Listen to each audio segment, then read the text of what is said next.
બુલેટિનમાં વાત કરીશું રાજકોટના ઐતિહાસિક ડિમોલિશન વિશે।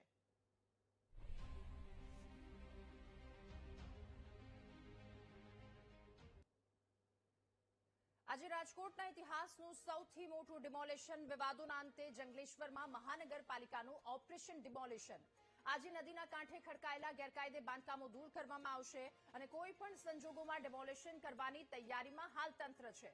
લાઠીચાર્જ કે ફાયરિંગની જરૂર પડે તો ઓર્ડર માટે મેજિસ્ટ્રેટની પણ નિમણૂક કરી દેવામાં આવી। જંગલેશ્વર વિસ્તારમાં 1400થી વધારે મકાનો જમીનદોસ્ત થશે। 7 ઝોન વાઇઝ ગેરકાયદે દબાણો દૂર કરી 93,000 ચોરસ મીટર સરકારી જગ્યા ખુલ્લી કરવામાં આવશે તો 3,000થી વધારે પોલીસ જવાનો 1,130 તંત્રના કર્મચારીઓ કાર્યવાહીમાં જોડાયા છે। લાઠી અને હથિયાર સાથે પોલીસ તંત્ર પણ સતત ખડે પગે છે। આ સાથે મશીનોની વાત કરવામાં આવે 100 જેટલા JCB, 84 tractor, 7 Hitachi machine, 42 gas cutter અને 14થી વધારે ડમ્પરનો કાફલો કામે લાગ્યો છે। ફાયર વિભાગની ટીમ, મેડિકલની ટીમ, એમ્બ્યુલન્સ ઘટના સ્થળ પર છે, સ્ટેન્ડ બાય રાખવામાં આવ્યા છે। ડિમોલિશન 1 થી 2 દિવસ સુધી ચાલે તેવી શક્યતા પણ છે।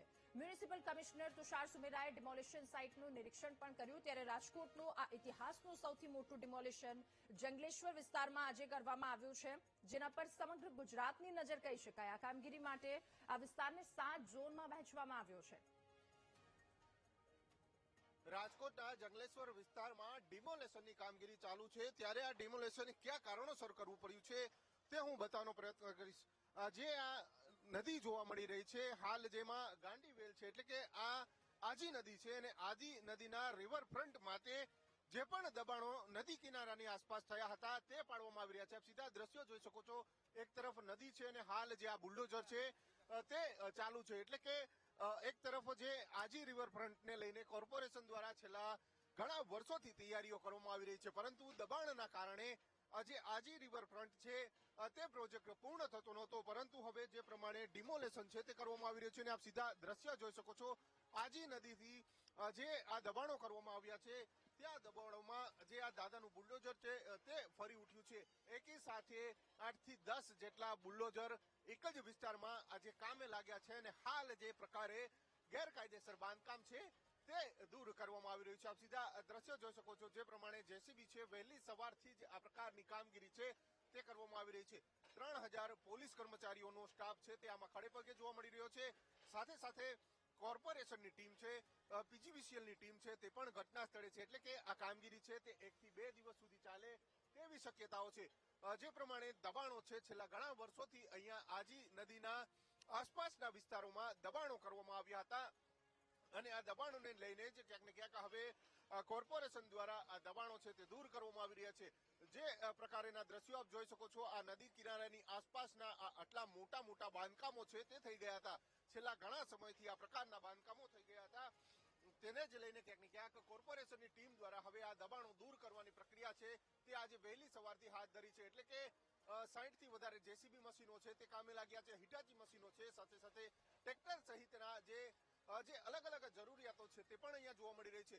અત્યાર સુધીમાં કોઈ પણ અનિચ્છનીય બનાવ બન્યો નથી, પરંતુ જે પ્રમાણે સ્વૈચ્છિક જે સ્થાનિકોએ પોતાના મકાનો છે તે ખાલી કર્યા છે અને હવે તંત્ર દ્વારા અહીંયા જે ડિમોલેશનની કામગીરી છે તે વહેલી સવારથી જ કરવામાં આવી રહી છે। કેમેરામેન જુનેદ જપાઈ સાથે ભાવેશ સુંદરવા, બીટીવી ન્યૂઝ, રાજકોટ। અને રાજકોટ મહાનગરપાલિકાના ઇતિહાસનું આ સૌથી મોટું ડિમોલિશન મ્યુનિસિપલ કમિશનર અને પોલીસ કમિશનરે ડિમોલિશન નિહાળ્યું। કંટ્રોલ રૂમમાં સીસીટીવીના આધારે ડિમોલિશનનું મોનિટરિંગ પણ સતત ચાલી રહ્યું છે, તો દારૂ, ડ્રગ્સ સહિત અનેક કેસના હબ ગણાતા વિસ્તારમાં ડિમોલિશન શરૂ કરી દેવામાં આવ્યું છે। આ ડિમોલિશન કંટ્રોલ રૂમમાંથી ડિમોલિશનનું મોનિટરિંગ પણ કરવામાં આવ્યું છે। મ્યુનિસિપલ કમિશનર પણ ત્યાં, સાથે 3,000થી વધારે પોલીસ જવાનો તૈનાત કરાયા છે।